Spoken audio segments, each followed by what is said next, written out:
In the middle. David, Tim Abraham from Sky Sports News. There's been so much said after the story broke about Saturday night. From your point of view, can you tell us exactly what happened and what provoked you to take that course of action? Oh, with the incident that obviously occurred, that I had struck Joe Root in the face, and I'm here today just to put my hand up and apologise publicly to Joe, and to basically say that I'm owning up, putting my hand up. I'm responsible for my actions. Extremely remorseful. I've let not just my teammates down, but the Cricket Australia fans, the support staff, myself, my family. I'm sincerely apologetic, and I'm just here to put up my hand up and apologise. Can you explain why you did it? Was there any provocation at all from your point of view? Look, that's irrelevant. Enough's been said. I'm just here today to put my hand up and say I'm accountable for my actions, and I've let everybody down that's before me today.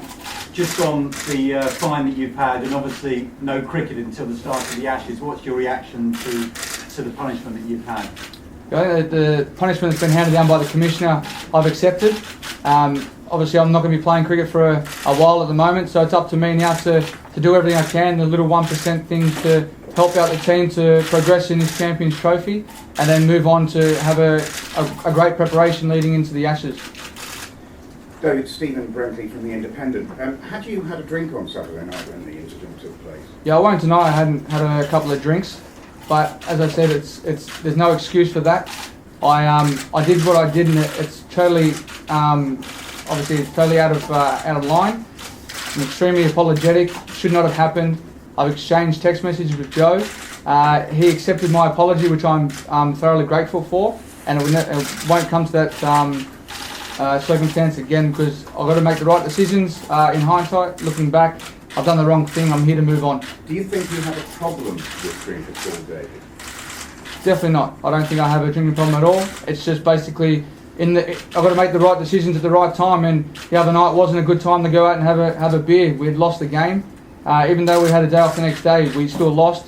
We don't have curfews, but looking back, shouldn't have been in that situation. 14 years ago, great Australian cricketer Ricky Ponting got into trouble when he was a young cricketer. I think it was in a bar in Sydney. He admitted that he had trouble handling drink and went on and reformed, and we all know what happened to him. I mean, do you think you have some way to go, to not only to equal Ponting, but to reform yourself, really? Yeah, well, what's happened in the past with Ricky was Ricky's thing. This is up to me now to be accountable for my actions, which I am, and just I just have to apologise for what I did, and I can't put myself in that position ever again, and not let the team down, not let everyone else down, and in these circumstances, try not to be aggressive like I did. And now I've got to, as I do, move on, try and do everything I can to get picked for this first test now that I'm unavailable for the rest of this Champions Trophy. Stop the back. Barbara Miller, Australian Broadcasting Corporation. There's been some confusion about whether there was an element of fancy dress involved. Can you just clarify whether there was a fake beard? Was that part of the incident? Sorry, I couldn't hear what you said before that, sorry. Whether Root had a fake beard, was that any part of the incident, and how hard did you hit him? Look, we're not here to speculate about what happened beforehand. As I said, I'm here to apologise, and I'm extremely remorseful for what I've done. I shouldn't have done what I did, and I just want to move on from this. Ben. So you were out drinking on other nights as well, Champions Trophy?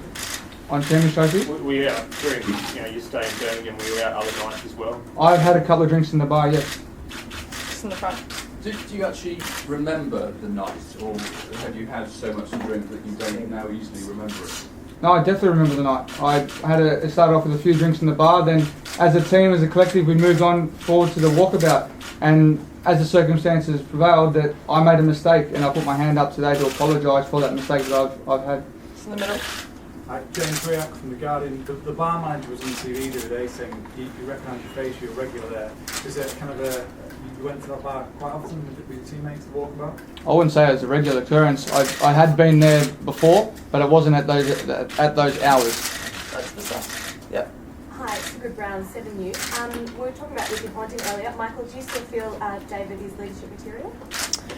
Yeah, look, it's probably not the right time for me to sit here and be bragging about David's leadership qualities. I've said in the past that he does have a lot of leadership qualities, there's no doubt about it, but right now as captain of this Australian team, he knows very clearly how I feel.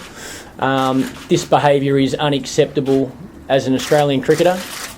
I think although we have quite a young group, I do believe we've come a long way in regards to the culture of this team over the past couple of years. I think our behaviour generally has been outstanding. Like I said, Davey knows how disappointed the team is, and I am, with his behaviour. He knows it's not acceptable as an Australian cricketer, and he knows he'll have to do everything in his power now to give himself a chance of being right for that first Test match.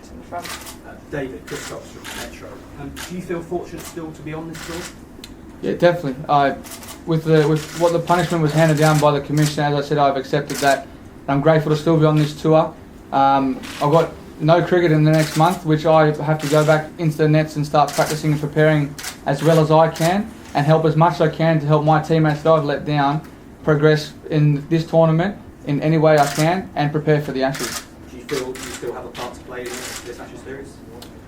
Hopefully I do. Yes. I've got to keep, as I said, keep preparing as well as I can on and off the field, and as you say, I've got to be a bit smarter with what I do on and off the field. Michael to Daily Mirror. When 4 players were disciplined in India earlier this year, Mickey Arthur described it as a line in the sand moment. Has the line in the sand been washed away by the tide? No, not at all. I think we made it very clear of our decision, the reasons for our decisions in India, and I still stand firm by them. I believe we made the right decision for the team at that time. Although the punishment, once again, for David is quite harsh, that's the reality when you play for the Australian cricket team.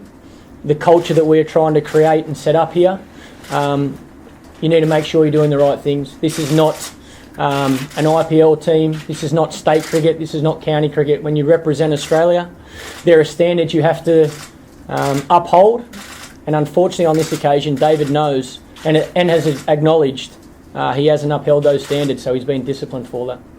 Michael, just pick up on that point. You've made tough decisions in the past recently on that tour of India. Since this has happened, the management of the Australian team has almost been brought into question. There's been speculation about whether the management is good enough. Are you confident that the team is being managed properly at the moment? I am, and I'm a big part of that as captain of the team. We continually look at our leadership and try and work on areas that we know we need to improve. We are not perfect, and I think that's probably the main thing I've been thinking about over the past few days while trying to get my back right.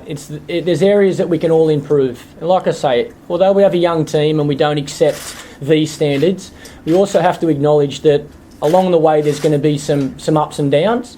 And as a leadership group, as long as we can knock it on the head straight away and continue to set our standards high, I think the players will continue to see that to be a part of this team, there's guidelines, there's restrictions, there's limitations, there's expectations, not just for the Australian cricket team, but for the people that continue to support us, and for the people that have not only come before us, but will come after us in this great game. Michael, Lawrence Booth from the Daily Mail. How disappointed are you to have to be dealing with another disciplinary issue so soon after what happened in India? There's no good time to be dealing with things like this, there's no doubt about it. Nobody wants it. I'm sure David would prefer not to be here as well.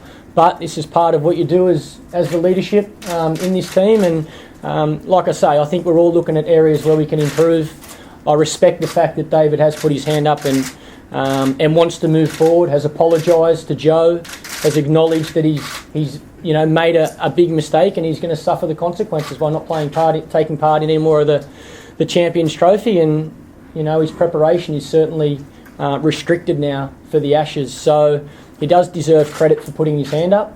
It's important for us after today that we as a team move forward and don't look backwards. I think our focus has got to be on continuing to have success in the Champions Trophy, and like I say, after this press conference, that's what the team will be focused on. David, you're obviously contrite, but 3 weeks ago there was a transgression, and I guess you were contrite then. Why should we now sort of believe that this is a turning point and that you will be a good lad in future? Obviously, it's disappointing to have 2 incidents in a matter of months. I'm here to obviously apologise for my actions, and it's come 3-4 weeks after that incident occurred in India as well. So I have to keep moving on from this. I've got to just draw a line under it, move on, keep preparing as well as I can to get that spot back into the Ashes. Michael, just very quickly, 18 months ago I think there was a performance review into Australian cricket headed by a guy called Don Argus, and he identified that the culture of the Australian team was amiss, and I think he said the selectors, including the captain and coach, must ensure the right people are in the team in terms of skills, attitude and character. Do you believe that you are managing to do that? I believe we're trying every day. And I think we've come a long way, there's no doubt about it. Like I said, there's going to be times, and there has been plenty of times throughout my career, where I've made mistakes. The most important thing is, like I say, as part of the leadership group in this team, that we stamp on these mistakes straight away. We continue to let players know what is expected of them as an Australian cricketer. We don't lower our expectations and our standards. We let every player know that if you want to be a part of this team, you must meet the standards, not the other way around. David knows what he has done does not meet the standards of an Australian cricketer. And he's going to suffer the consequences, or already is suffering the consequences of that. He acknowledges that. But I think, like I say, we need to also respect the fact that through all of our lives, you have some tough days, you make some errors in judgment, but the most important thing is you get up and learn from your mistakes. And I think that's the most important thing for David right now. As he's acknowledged, there's been a couple of incidents over the past month that he's certainly not proud of, and we're not proud of as an Australian team. He'll learn from this. It'll make him a better person. It'll make him a better player. And I have the confidence in David that we won't be sitting here having this conversation again. Last three, 1, 2, 3. Michael, Jacqueline. Hi, Jacqueline. Were you involved in recommending a sanction to the Commission, and if so, what was your recommendation? And can you tell me also... I'm silly, but I'm not that silly. Look, at the end of the day, the leadership group has discussed the incident and made a decision that David was going to be stood down for the one game while Dave had to have a hearing. So I guess in regards to the leadership group of the team, the decision was to stand him down for that one game until the hearing had happened, and then we'd make a decision after the hearing. So, I guess things were taken out of our hands as there was a hearing because there was a code of behaviour breach. And what did you say to David when you first heard of what happened? I don't think it's right for me to go into that, to be honest. I think David knows how I feel. I think everybody in this room knows how strongly I feel about the culture of this Australian team and how important I believe the standards are of this Australian team. I've had that private conversation with David, and I don't think it would be fair of me to discuss that here. Michael, Andy Swiss, BBC, you'll know that a lot of England fans have been watching this and loving watching Australia having these sorts of problems. Sure. Some have suggested that you're a team in disarray at the moment. Sure. What would you say to that? Everybody's entitled to their own opinion. I've said for a long time, it's not what you say, it's what you do. This is an opportunity for Dave Warner to show the world it's not what he says, it's what he does. Nick Holton, Michael, is this an opportunity to galvanise the team ahead of the matches? And also, we've got to ask you about your back. You don't have to ask me about my back. Look, I don't think any team, any Australian team, needs something like this to bring us together before the Ashes series. We know we're very focused on this Champions Trophy tournament right now. We want to have success in this tournament. We've got a game in a few days that we'll be preparing for tomorrow, and then we'll be 100% ready for the Ashes. There's no doubt about it. In regards to my back, it's getting there. Probably asking the wrong person. I sit here and say I'll be 100% fit for the game on Monday, but I've said that over the last 2 games as well. So it's about judging my back every day. It's slowly getting better. There's no doubt about it. But I'm as keen as ever to get on the field and try and help this team have some success. That's it. Thanks, guys.